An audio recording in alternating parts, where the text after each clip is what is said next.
Welcome to Human Risk, a podcast dedicated to the understanding of human behaviour as a risk. Here's your host, Christian Hunt. Welcome back to the show where I speak to those that can help us better understand human risk. One of the ways that human risk manifests itself is via poor decision making through a lack of challenge. We've all seen dominant leaders make decisions that go unchecked, or where groups coalesce around a particular way of thinking without considering alternatives, what we call groupthink. And there are plenty of examples of both of these dynamics on display at the moment. Now we can mitigate them by allowing different opinions to be heard and acted upon, which is one of the reasons why diversity is so important. But there's little point in having diversity if you don't also think about inclusion, ensuring those diverse voices and opinions are able to speak freely.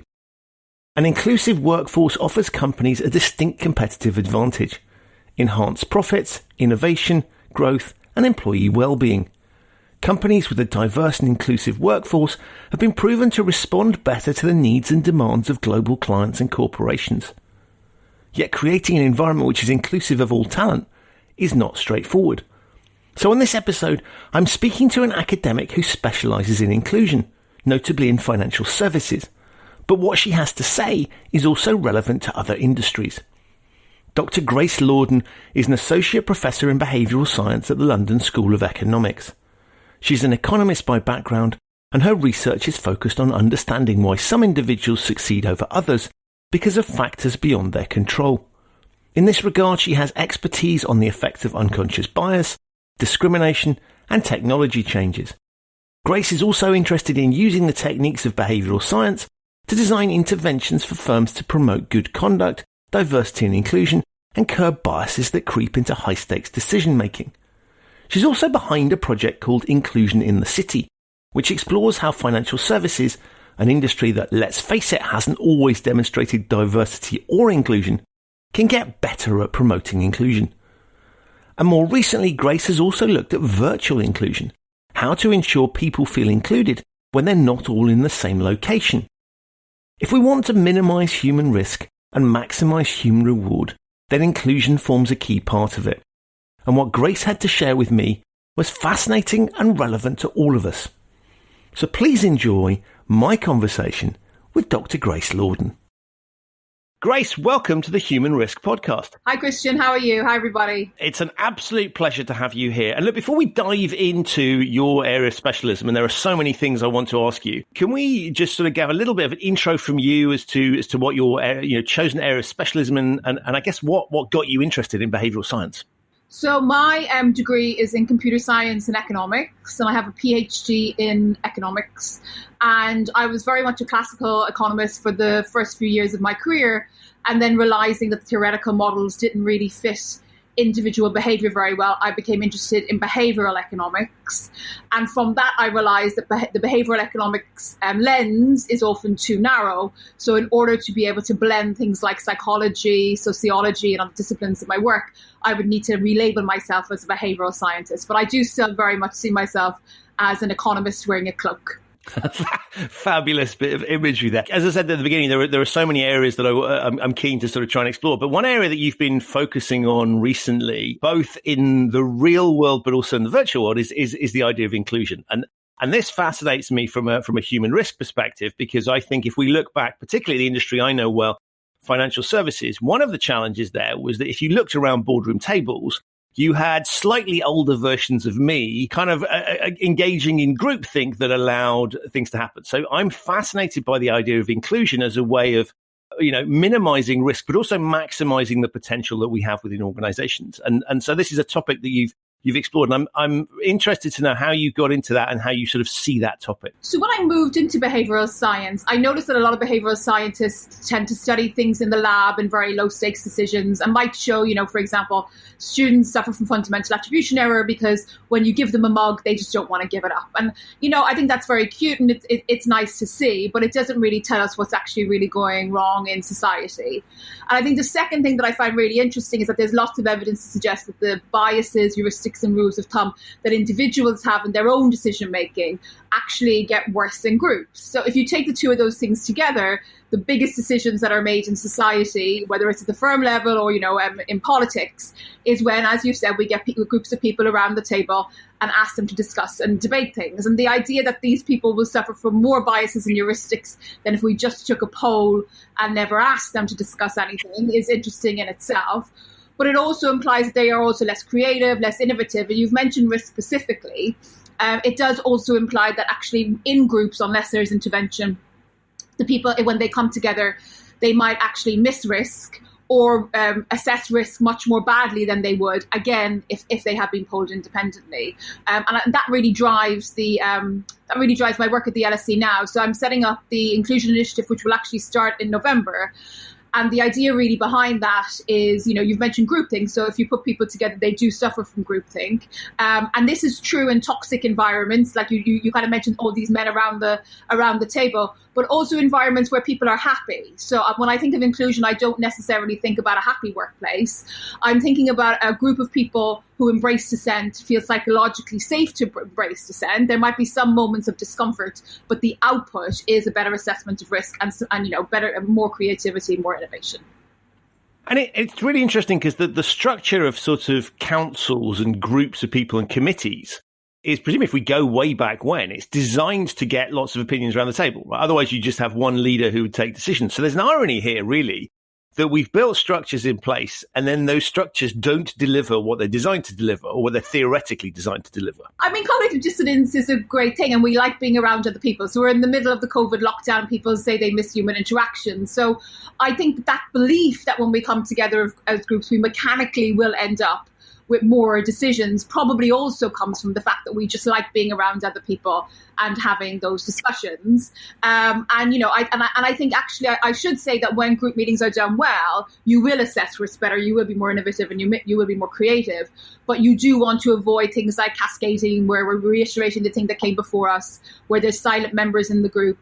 And I think if you're sitting at a meeting and you're flipping through your phone and you're not really engaged in the meeting, the reason that you're there isn't entirely clear to the rest of the group. But I do think that the origins of that was probably us persuading ourselves that getting us together in groups is good for decision making, rather than any evidence. I've never seen evidence of that, actually.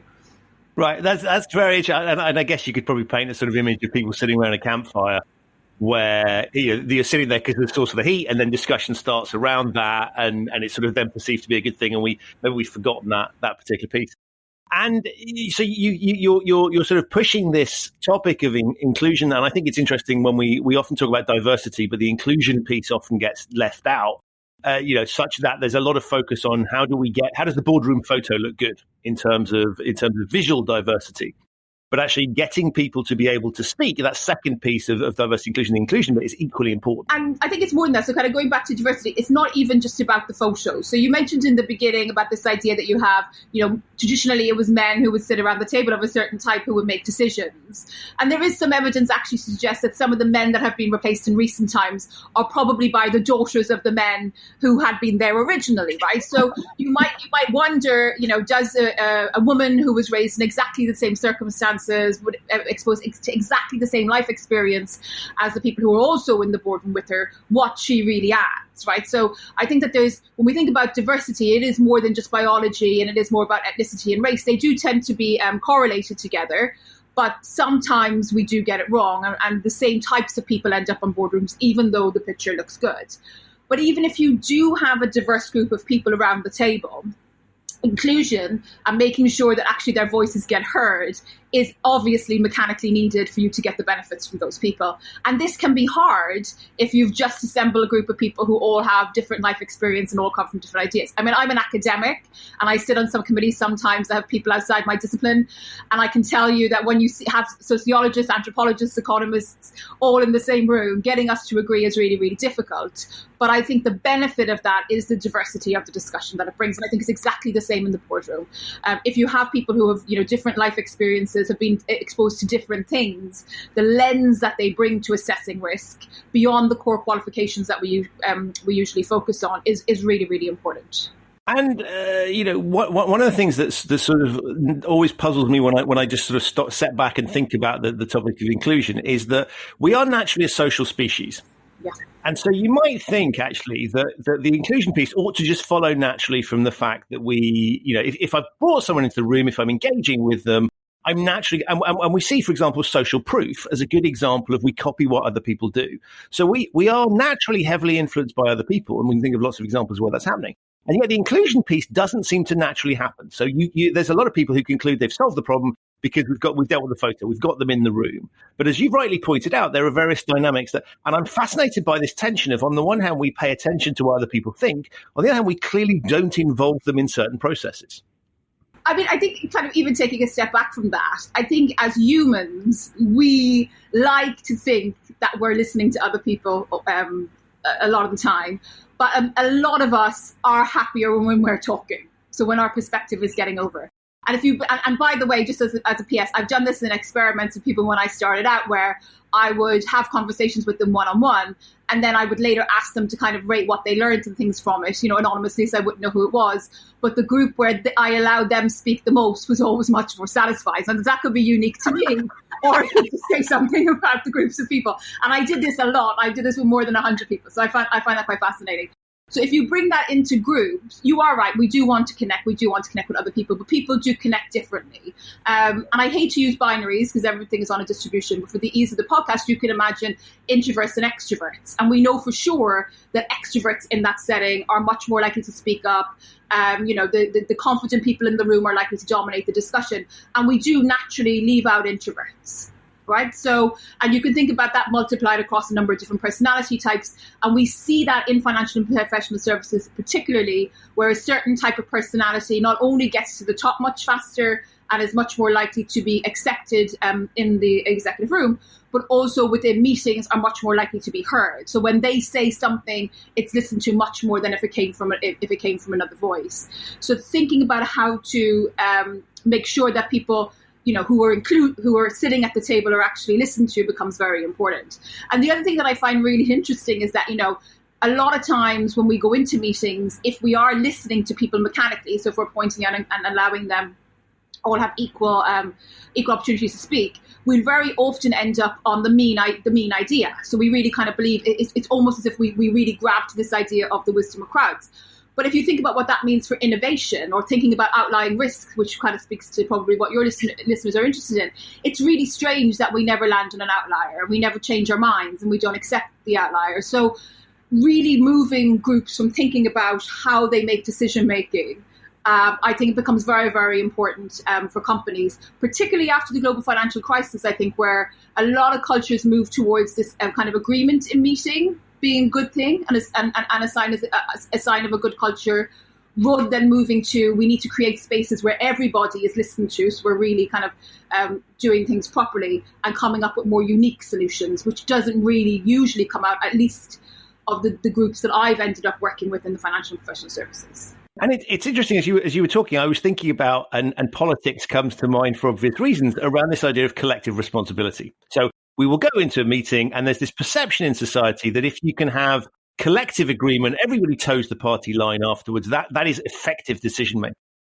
But of course, as you say, that if given the nature of that dynamic, one is sort of required to come to an agreement quickly, and therefore you could say lowest common denominator wins, or you could say the dominant voice in the room wins. And generally speaking, that doesn't lead, as you say, to sort of radical decision making, because you're coalescing around something that the majority of people can agree with.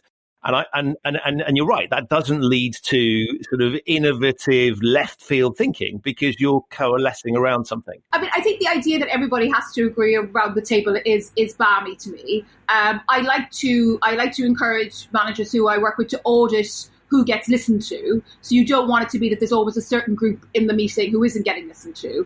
And then if it looks like there is a group who's excluded, you have to ask yourself two questions. Are they really not good at their jobs, which obviously then becomes an issue of management? Or is it that they're being excluded in the room, which is most usually the case that it is? But the idea that we all have to agree in a meeting when most of us don't like being in meetings anyway, kind of incentive of race to the bottom. So, I find myself in meetings sometimes where, I might marginally care about the issue, but if you know that they are going to force the fact that everybody has to agree, then the cost of me actually speaking up to me personally becomes quite high. So there's a huge moral hazard actually in having in making it that everybody in the room has to agree. I would much prefer to have stronger leaders who take the opinions of the room, take them away, and then come back and give a rationale for their decision, auditing who they've ended up listening to and who's actually who's influencing their decisions. I would much prefer to see that than have a leader, especially if this is a dominant person, force people in the room to agree with them. Because I think for morale, that's really, really bad. That's really interesting, because I was I have visions now, and we're both in the UK. We see government ministers going out, and let's be transparent about this. They are saying things they clearly don't believe. Yes. And sort of having to engage in what I'll politely call mental gymnastics to get themselves in a position where they can kind of say, and it feels really uncompelling and unconvincing. And you can sort of see some of them grimacing in, at least sort of churning inside as they have to go through this process. And as you say, what does that then do the next time you turn up to the meeting? Because you get into this situation where rather than you adding value in the meeting, you're a passenger because you're in a process you can't control. Yeah.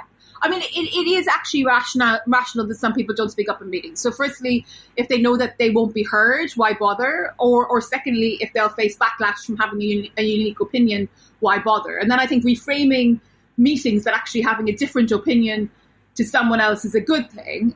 It's a difficult thing to do as a manager because very often we're emotionally involved with our position.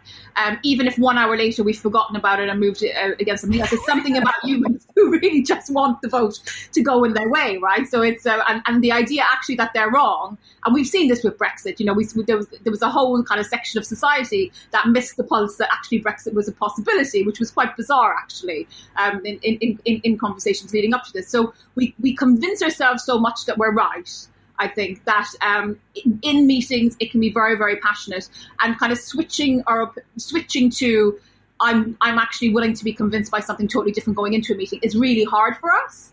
But I do think it will lead to better firm outcomes. And I think this idea that structures that we have, whether it's in corporate life or elsewhere, leads to bad decision making. The more one analyzes it, I think is a very strong point, because I've always thought you go into a meeting, what's the first thing that happens? You go through the minutes. Well, if that's not reminding you of the discussions you had last time and framing the future ones in the same context, I don't know what it is. And so I think there's lots of things like that we sort of built up as being this is the way you run meetings, that actually don't help with any of these dynamics. And so people go through this kind of like robotic, you're almost an autopilot in because of the structures that we have, i.e. we're responding to our environment. But even if you think about what happens next, so we go through the minutes and then the person who's chairing the meeting starts talking, and, in universities, they tend to talk for a very long time sometimes, to be very honest. And financial professional firms are better, but it's the same pattern. And they'll talk for a lengthy period of time, and they'll tell you their position on something. And then they'll ask you for your opinion, which is really bizarre. So they've anchored you to what they want you to say ever before you get to speak. And I think it takes a brave leader to come in and say, this is the issue we're discussing today. Just tell me your opinion. I want to hear everything. And actually, if somebody has said your opinion already, don't issue that. What I really want to hear is different opinions around the room so I can kind of get things from all angles. And if you think about that, what we're interested in risk and what can actually go wrong, rather than having, the chief risk officer stand and tell you what they think will go wrong and then say, what do you think? Have them say, can you tell me everything that you think can go wrong with this? And I don't want any repetition in this meeting. Really turns it on its head to try to get it from all angles. And specific to risk, I think availability bias is always a danger. So our background in life tends to be the risks that we see most clearly, actually. So you and I both are interested in human behavior. So if they put us in a meeting, we would automatically focus on human behavior, which is wonderful. Totally. We should be there. But you also want folk who have backgrounds in other things, right? So we really get this kind of complete assessment of what goes wrong.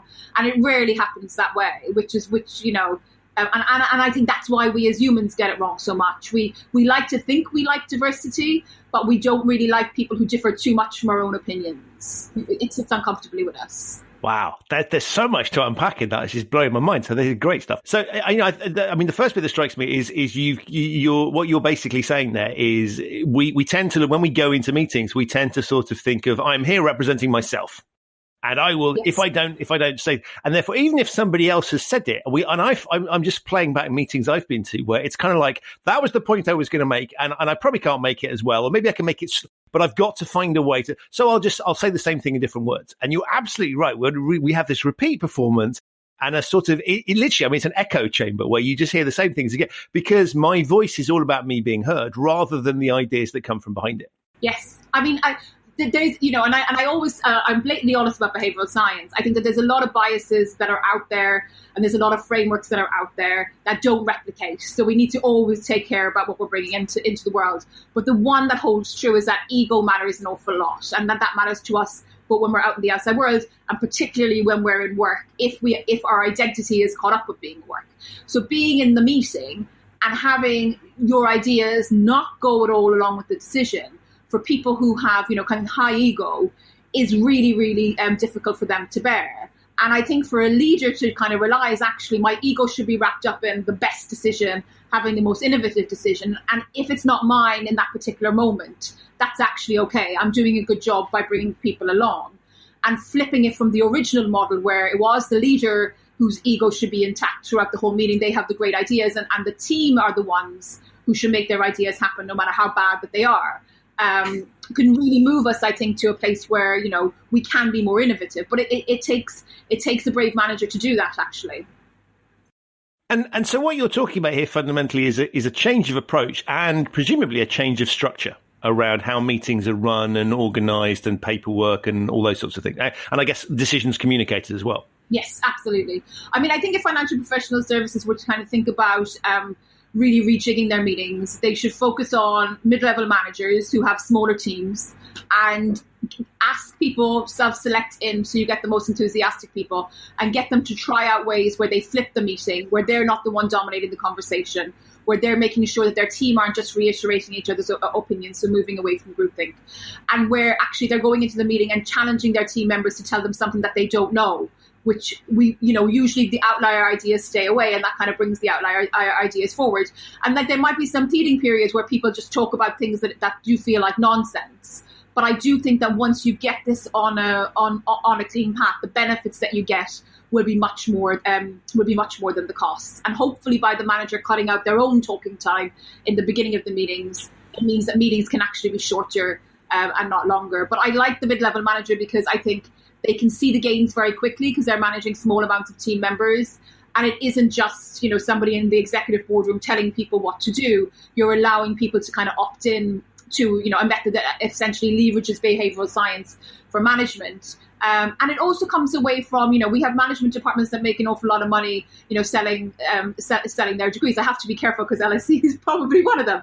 But but these are static frameworks of managing people, and people are different. So the idea that I can write one framework for you today that you can then go and sell, that can be rolled out across different industries to multiple people, doesn't make sense to me. What does make sense to me is giving mid-level managers kind of an experimenting approach to management. So they try something, it doesn't quite work for their team, but they have the autonomy to change it, and they have the skills to change it and really shake up the team dynamics that's unique to their context. So we've spoken about ego mattering, and I think that's the other really big behavioral science lesson is that context really matters. So obviously what will work in a toxic environment is different from a non-toxic environment, and what will work in Britain is different from Vietnam. But I think what it has in common is that if we take this experimental approach, we're not forcing a management style that doesn't fit on team members.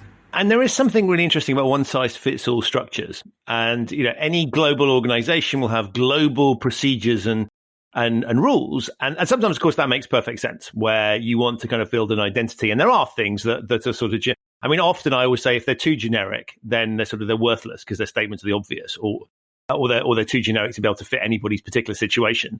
i.e. the average person doesn't exist. But you're absolutely right. It's really interesting that we recognize when we travel that there are differences, and I guess Starbucks and people like that are destroying this a little bit with the kind of globalization, but we recognize there are differences in different countries. You just travel within Europe and there's a big, and it's not just language, it's culture and everything else. And yet we sort of erode that in corporate structures and the way we think about things, which is everybody will behave the same way and we will assess your performance and management skills on the same basis. Yes. And behavioral scientists are guilty of this, by the way, by over-focusing on these average treatment effects and not recognizing individual differences. And I think one of the disciplines that belongs in behavioral science is anthropology. So the idea that, culture matters, context matter. And, as someone who's a quant, my approach to dealing with that is let's experiment. So I'll give you some ideas in whatever context that you're in. You bring your knowledge to it and you experiment with what works for you, which allows me to kind of abstract away the complexity of the culture and leave that with the person who knows the culture quite well. So it's quite handy for me.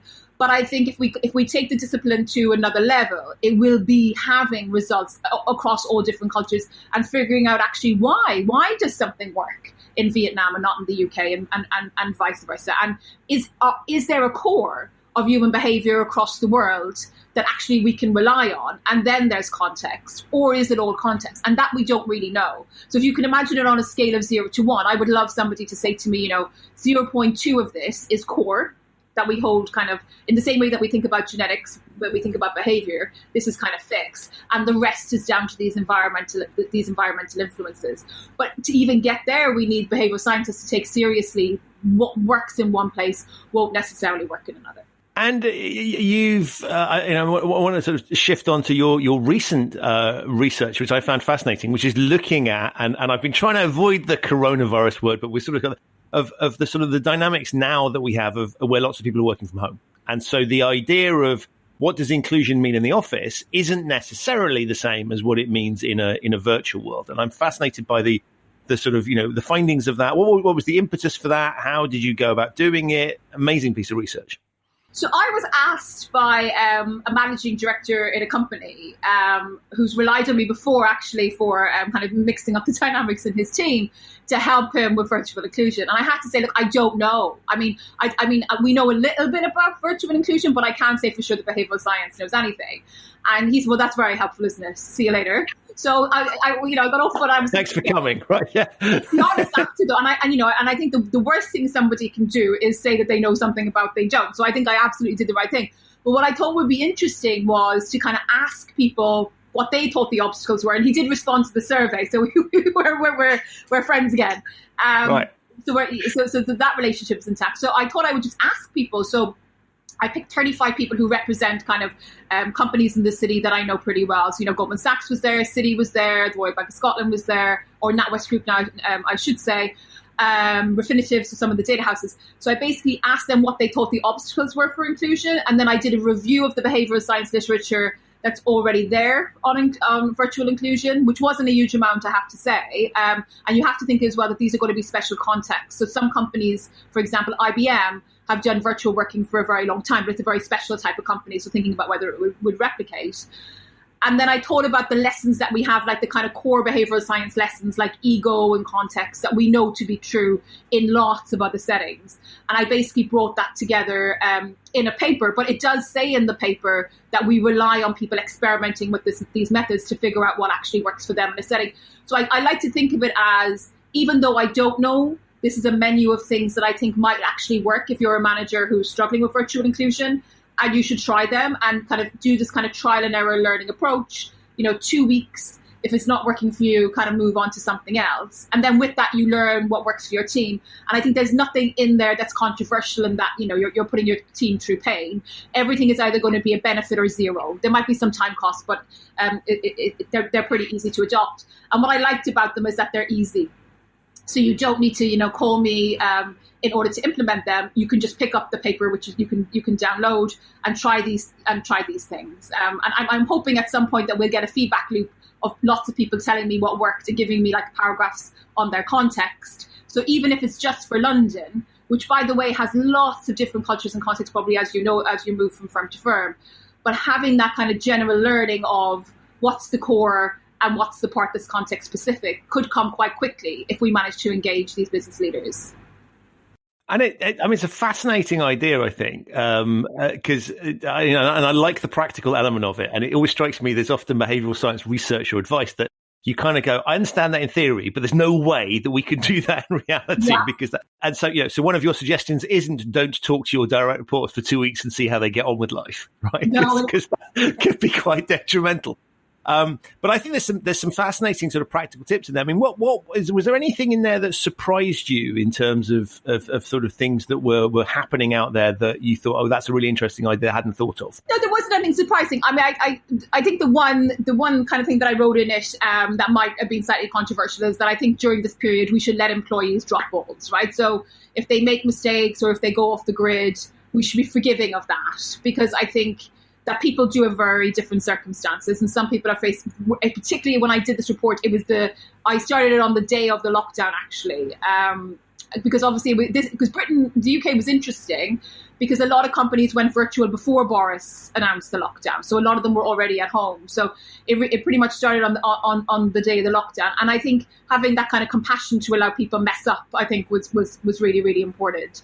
But there was really nothing that was controversial, and actually working through that made me think a lot about risk, even though the report wasn't about risk, about how a lot of the control functions that are within organizations are set up to have their employees working within organizations. So if you kind of think about the regulator now, it's really, really difficult for them to manage financial and professional services risk, or to audit it, rather, is probably the correct thing to say, when we have so many people at home. Even if the employees are well-meaning, there's just a lot of things that physically being in the buildings gave employees that they no longer have. So if anything, I would love to see that report to kind of think about what are the risks that have changed, and what are the risks that we just have to say we now have to accept them if employees are at home. And I think this what I sort of crassly call room to screw up, I think is, it strikes me it's something that's generally stamped out anyway. So we have lots of statements around zero tolerance for X, Y, and Z. Yeah. And sometimes that's absolutely fine. So with zero tolerance for bullying, sexism, racism, those kind of, those that you can make those statements and stand behind them. But there's lots of other things where it's something goes wrong and it's pounced upon as that is a sign of weakness. That is a sign of you not playing by the rules. I need to watch you. You're getting hot. So there's lots of these things that are sort of, it's almost broken windows policing kicks in. And the rationale sometimes for that is, well, we had a rogue trader, or we had a big criminal, and they were doing all these things. So if you're doing any one of them, you must be in that space. But my counter argument is always about trial and error, and to go, you won't get innovation unless you have trial and error, and that requires the error part. So you have to allow people to screw up. And I think it's really interesting that that's not permitted. Sort of even in normal circumstances, that sense of. And then you move to an environment like this, as you say, people are bound to stuff up because they're dealing with a whole load of uncertainties, and private life stuff, and personal life looms large. So I kind of go, I think this is something that should have been permitted normally, should absolutely, as you say, be permitted now. But it seems anathema to many organizations where it's easier to have it's easier to have a nice story that no one's done anything wrong. And I think so. And now more than ever, it's super important, because you can imagine that there's some companies that are facing cost cutting, right? So they won't know yet if they're going to do redundancies or if it's going to come from somewhere else. So if you're an employee who's sitting at home and you've screwed up, the incentive to try to hide it, even if it was totally accidental, has never been higher. So having an environment where actually putting up your hand and saying, I totally messed up, I slipped into my unconscious mind, I don't know how it happened, it really should be okay, because something like 80% of the time we're on autopilot. So the idea that we're consciously choosing to do every single action doesn't make a lot of sense. But I think you really hit on a key point here about innovation. So I think since the global financial crisis, we always polarize. So I think we polarize the other way with controls, and it was definitely important to move the cultures in some of these organizations. But in doing so, I think we've swung too far, to the extent that actually these kind of unique ideas, kind of outlier thinking, often people will just keep it to themselves because the culture doesn't allow you really differ from what the average values of the firm are. So moving to where this kind of trial and error approach to thinking, meetings, and even actually doing within work, where it's okay if you make a mistake once you flag it. I think that's the important part. So if you make an unconscious mistake, just telling people that you did it would absolutely move people off these plateaus that we found ourselves on.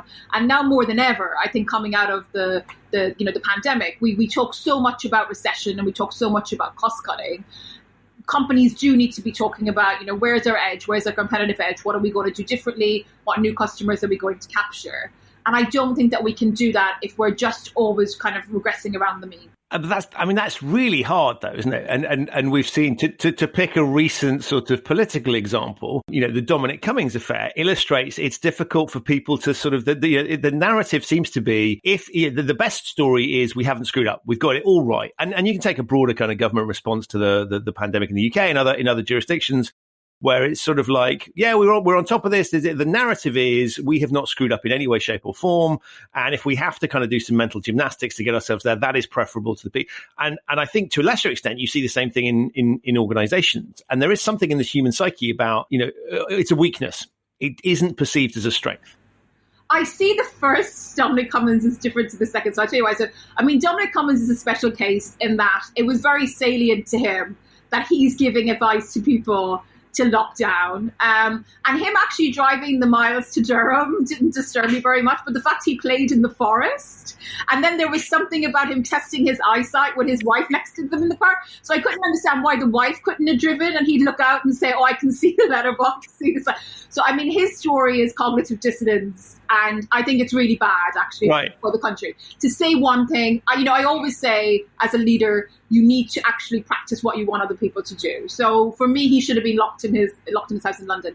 I think in the case of us kind of going into lockdown too late, as it were, there was no unique solution to that, actually. And, I think Boris Johnson made some choices, and you could argue, and a lot of people do, that he made the wrong choices and he protracted it. But it wasn't the case that there was, in some ways he was weighing up evidence that had high levels of uncertainty. So it's not surprising that countries came to different decisions around that. Whereas the Dominic Cummings one, I always think if something is very, very salient, kind of saying it was a mistake, particularly if you play in the forest, is probably not going to be bought by the public.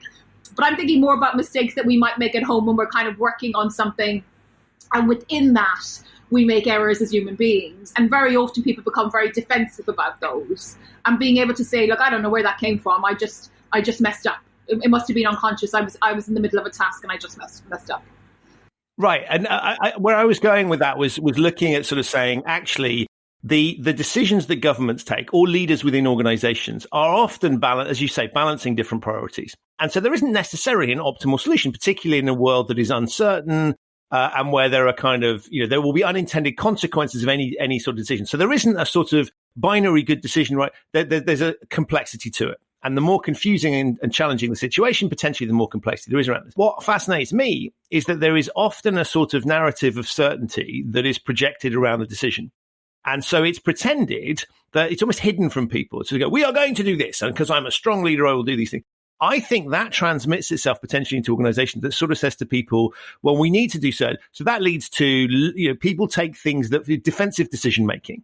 And you don't talk about when you've made mistakes, because that would be a deviation from the path of certainty. And I feel there's something in there societally where we don't allow people to naturally admit they've screwed up. It's sort of, people get, we see it in the press, you see it organizationally, people get hammered for small mistakes because that's a way that leaves from the narrative of we have this under control. And so when I talk about government messaging, I think it'd be much more compelling to say, look, this is really hard and we have to make some difficult choices. And this is what we think is best based on the evidence around us. And we recognize that, you don't necessarily have to say we are going to kill loads of people, but you could find a way of depicting the complexity of the situation rather than pretending it's simple. And I think often there's a line, and you're either one side of which is a good, correct decision making or evil, bad decision making. I would even go one step further. So I think if they had been honest in the beginning to say, look, there isn't one decision, and we're going to make a decision, and it's going to be like a grid. So we're going to see how that decision pans out over some days, and then we might have to go back. And we're going back because we'll have knowledge in 5 days' time that we don't necessarily have now. But we will always tell you what we're doing. So anytime we're going back and we're asking people to move forwards and back, you will always know what you're doing. And that kind of gives certainty over the plan, rather than actually giving certainty over the decision, saying that there's one solution. But as people, we look for certainty beyond what people can give us. You see this with the R rate. So you hear about our R rate is 0.8. That's not true. There's a confidence interval around that number, actually, that overlaps 1 and goes, less than 0.5. But we don't like that. We want to have that one number for this transmission rate that we can really, really cling to. And, I saw one of the professors on one evening really tried to explain this. to the journalists, and they were really pushing back on him to say, we need more definites, we need more definites. And I think all we can have in such an uncertain situation where there is no probability that we can assign to any event with any level of certainty is to say our decision is a grid search, and we're going to make the best and optimal decision by keeping open the idea that we can go backwards. And it shouldn't come down to even us saying that we were wrong. We can just kind of say we need to adjust because of the judgment. So having this quest for certainty in the pandemic, I think, has caused a lot of problems for the British government, both in their communications and also in being able to be decisive, actually. It's interesting. And I was thinking about what you were saying there around sort of what in tech terms you would talk about as pivoting, right? So we start with business model A. And of course, particularly tech startups, find that relatively easy because it's very cheap to shift direction, and you can start off route A and easily move to route B if it doesn't work out. But that thinking is sort of what we need more established structures to have, where there's let's not keep barreling down and going down the wrong route. And I'm struck, looping it back to the inclusion piece, is that, of course, the more you approach your thinking with that kind of grid pivot mentality, the more you can include those other people. The more you go down this route of barreling down one particular thing, come what may, throwing bad money after good, and so on and so forth. Actually, that will exclude people, because if they're not on board, if there's no potential for the train to shift, it's train line versus car, I guess. If there's no potential for it to shift to a different direction, then you're going to be even quieter. And so is there something around corporate structures that and this desire for certainty that precludes inclusion for those sorts of reasons?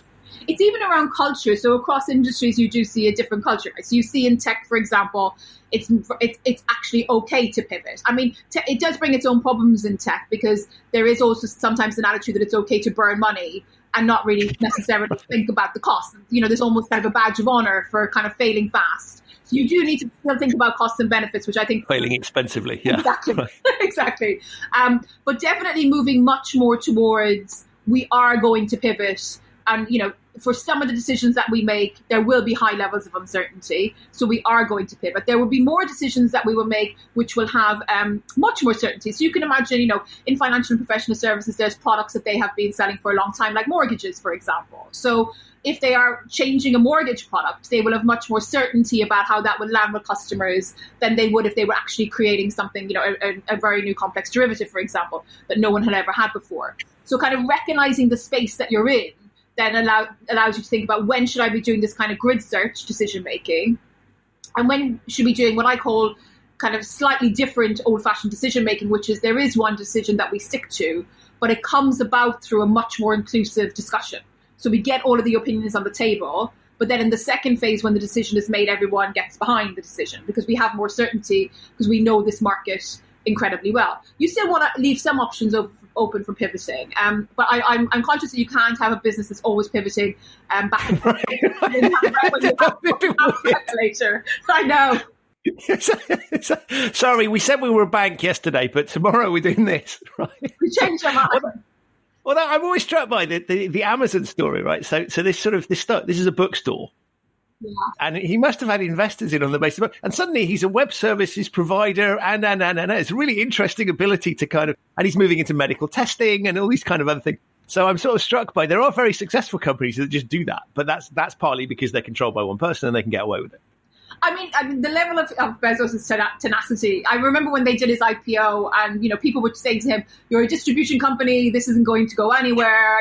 There's no." And these are really smart people. Like really, really smart funds turned him down, saying that he kind of wouldn't go anywhere. But he really has this kind of this vision that it was going to expand. And when we think about growth, we need these type of people, right? So for the one Jeff Bezos that we have who's succeeded, there's lots of them who have failed spectacularly. And right. The probability of him succeeding was really, really tiny, but the gains are so large. So when we think about innovation, we want the Bezos type, and we want enough of them that we can kind of get there. But you still also want the kind of, the tried and tested entrepreneurship model. So we've diversified the portfolio of our types of entrepreneurs in society that we will kind of get going somewhere. So I think about, I always think about Bezos and Elon Musk in that category of tiny probability of succeeding. So it's not easy to replicate them in some ways. Very interesting stories that we can discuss about them, of course. And then there's the other type of entrepreneurship model where we've seen a lot of it. So there is kind of learning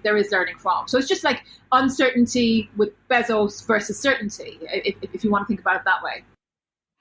And I was giggling because, you know, the phrase the Amazon of or the Uber of, and then insert whichever industry you want there is, of course, commonplace. But you're absolutely right. It's like for every one of them, there's a whole heap of complete failures that tried to replicate that thing and didn't quite get there. Yes, absolutely. And that's creative destruction. So, you know, some people argue, which is totally off topic for this podcast, of course. Go for it. I love going off topic. It's always fun. That's some of the problems that we have with growth in society is that, you know, companies aren't failing fast enough in some ways. So if we have these entrepreneurs who kind of throw ideas in the ring and they're all learning from each other in some way, you know, we can kind of assimilate the learning.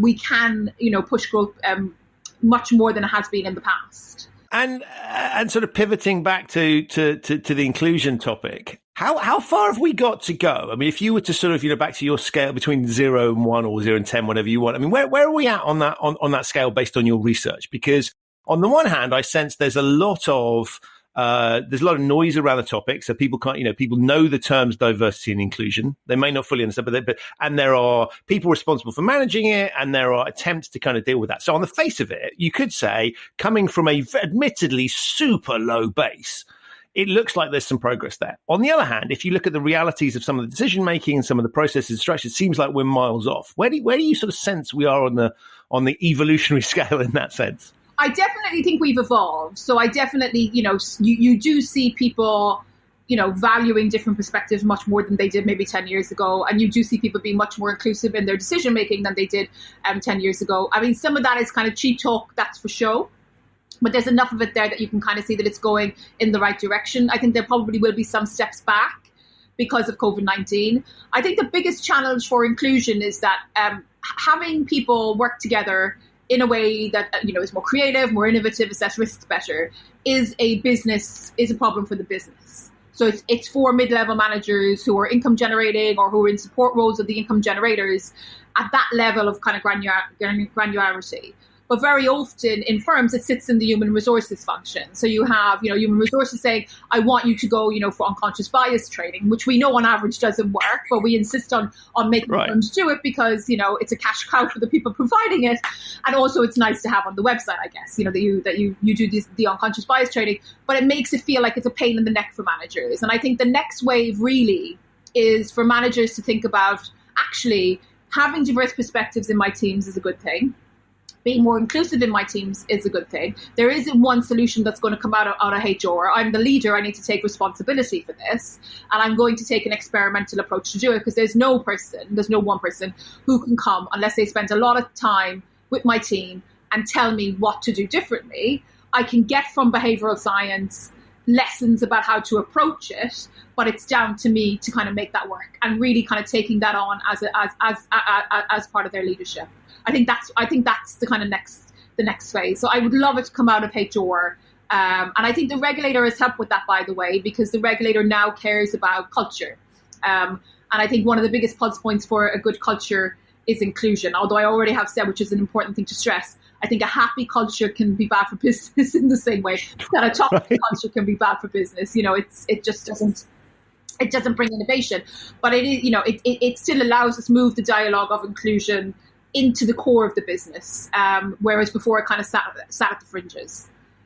And I think that idea of having it sat in HR is produces some interesting results. And I'm reminded of kind of compliance, where historically we have a compliance department. The perceived logic was so that those people can take care of that stuff, right? I don't have to think about compliance stuff because that's what they do. And of course, that is really dangerous in a world where many aspects of compliance are down to individual behaviors and pieces where you couldn't, you know, even if that function were all pervasive and all seen, they can't kind of help manage it. It's down to the individual. It needs to sit within the business. And so there's been that shift there.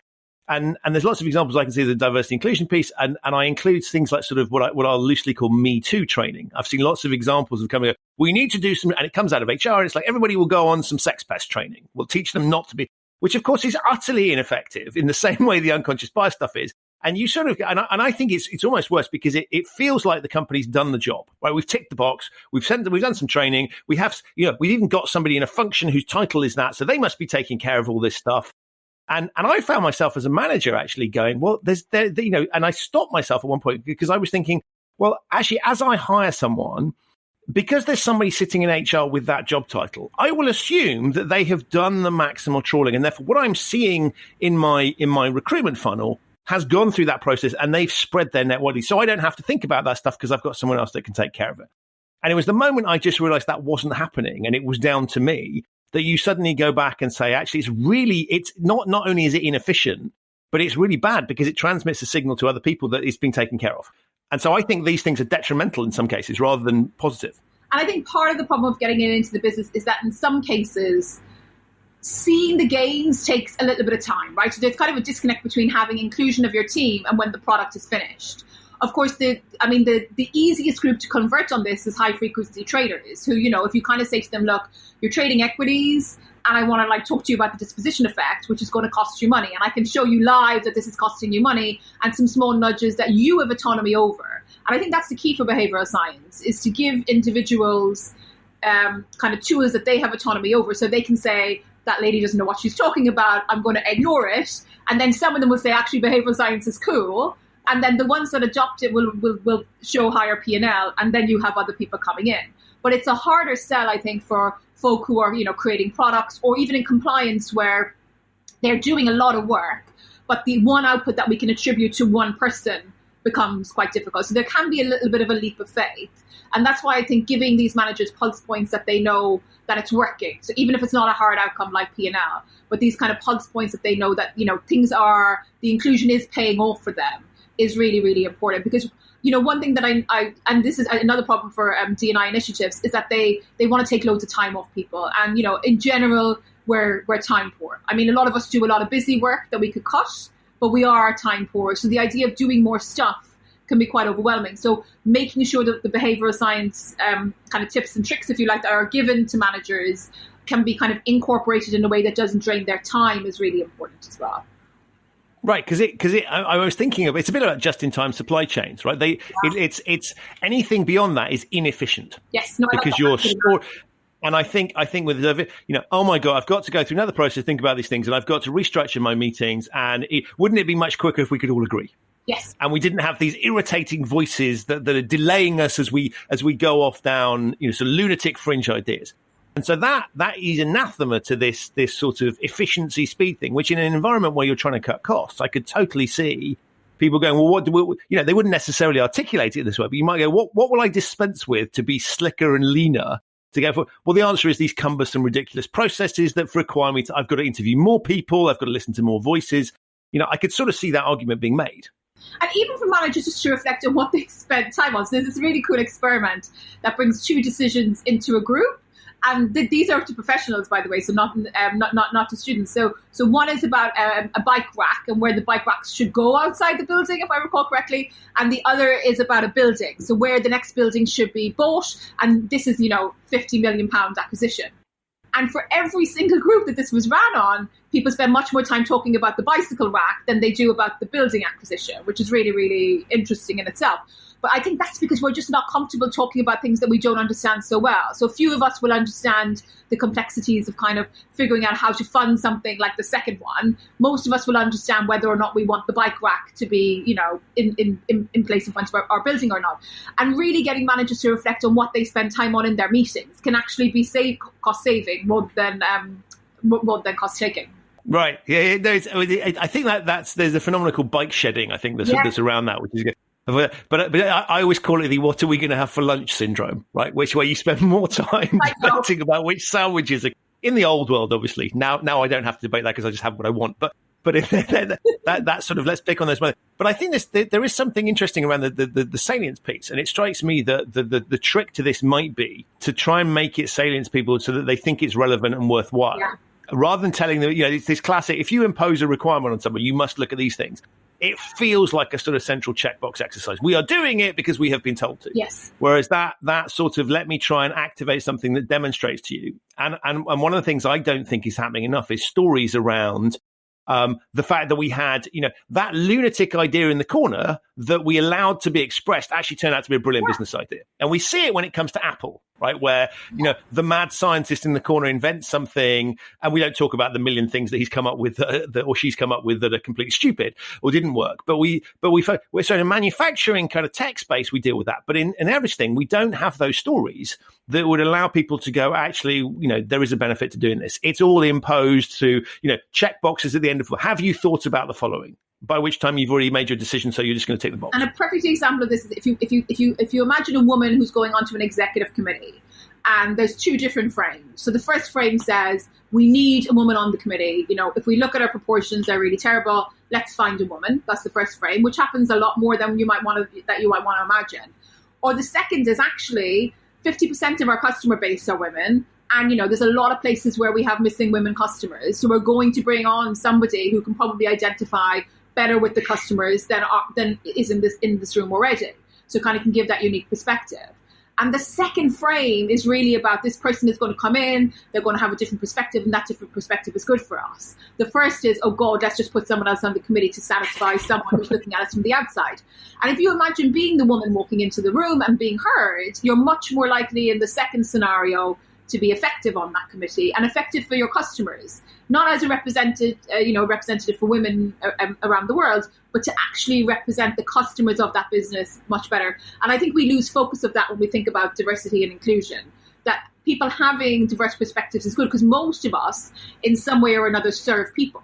So it would be very weird at the LSE if all of the people who taught the students in behavioural science were men, when I think 50% of our students are women, or if we were all white, when that doesn't represent our student base, and that's both in terms of role models and actually being able to identify better with where students are actually coming from. I think that's super important to remember that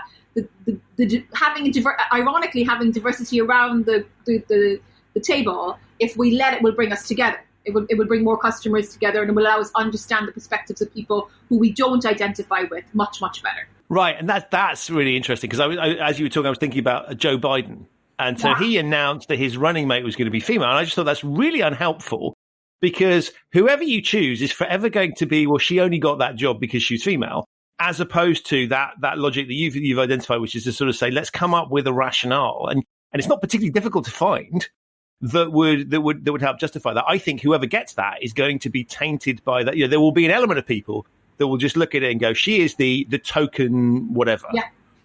And I mean, for me, when I see women that are underrepresented in something, when they're not underrepresented in the discipline, in the skill set. So, I mean, because there are pipeline problems that have to be addressed, but they're not represented in the skill set. I do wonder what's going on with that employer, that they're not actually fishing in the bigger pool of people when they're looking for employees rather than the smaller pool. It would seem to be easier if I see that there's 20% women, and I know there's loads of women out there, to actually go and look in that talent pool. So even, when we think about kind of familiarity bias, halo effect, affinity bias, whether conscious, whether these are unconscious, but whether it's unconscious, like I've just described, or consciously, something is really going wrong if the proportions don't match up with the labour market. Right. Yeah. No, so it's so simple. Yeah, exactly. That's, put it like that, it's very simple, but it's off. But I think that is the function of this sort of centralised, command and control. You need to have this percentage, right? And and it all becomes, the target you've set is a number. Yes. It's not an outcome that's measured by, I don't know, as you say, the customer satisfaction piece, or the range of customers you've onboarded. It's always that sort of central. So that, and I think this is interesting when you look at these approaches, because people can smell this stuff, and you sort of go, I see what they're doing, and they are going through the motions to be able to say that they're going through the motions, and therefore they're not taking it seriously. Yeah. And I think there's lots of examples where these initiatives are detrimental.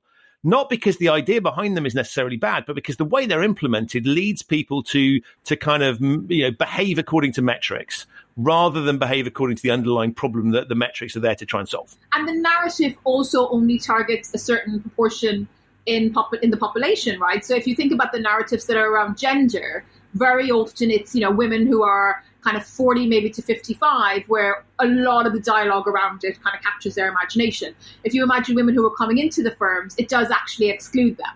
So kind of really just thinking, so if you think about inclusion as a point of view of this is good for business. We want to bring everybody to the table. And if there are missing people from the table, auditing demographics will help us identify them. But it's about the business rather than that picture that we talked about earlier.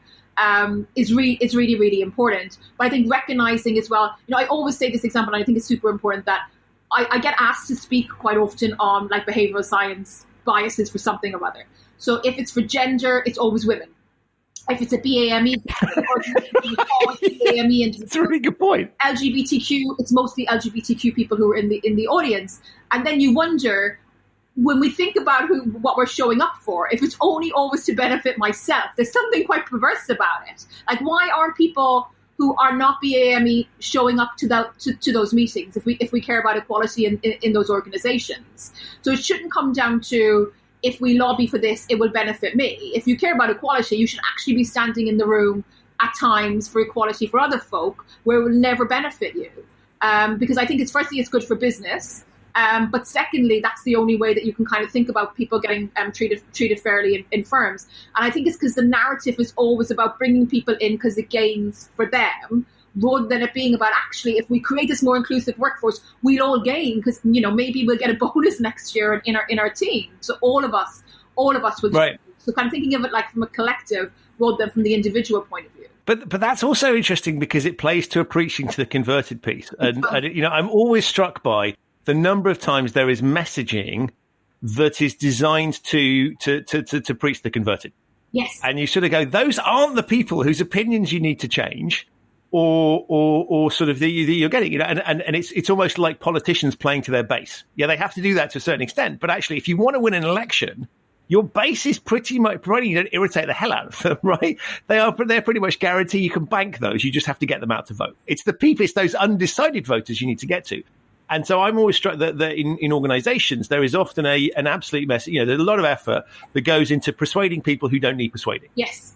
They become more like, it becomes more like an affinity group phenomenon. And I think, in the same way that, people shouldn't be now being on panels. I mean, I find this interesting because I think the major conference for first line of defense in London at the moment, it's all men who pretty much present, bar maybe two women, which is bizarre to me because it doesn't represent kind of the outside. So in the same way that there's kind of protests against mammals, I think if you're a speaker and you're going, you should be saying to kind of women's groups, this needs to be a broad event. So it needs to be that you're at least inviting people. And then if they're not showing up, we know there's a problem in the firm. But they need to be invited and encouraged to go, because then they learn about kind of it from a different perspective to what they might have had already.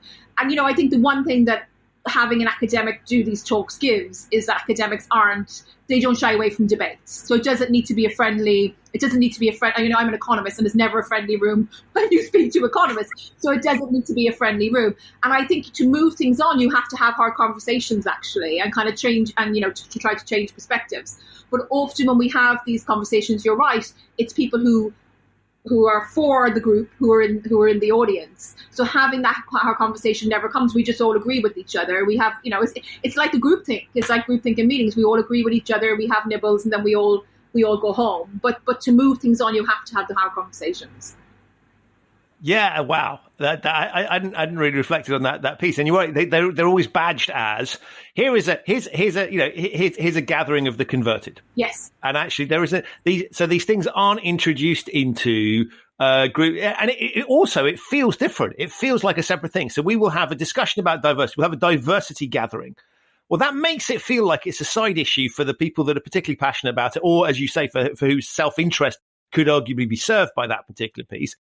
And it doesn't feel like it's in the standard flow of the business. And so there are huge parallels with the compliance piece, which is sort of, that's a compliance exercise. We do that to tick the box and get on with it. And then I can get on with the day job. And diversity thing is, yeah. And do think about people in companies in kind of three buckets. So there's the converted, there's the people who really believe in the business.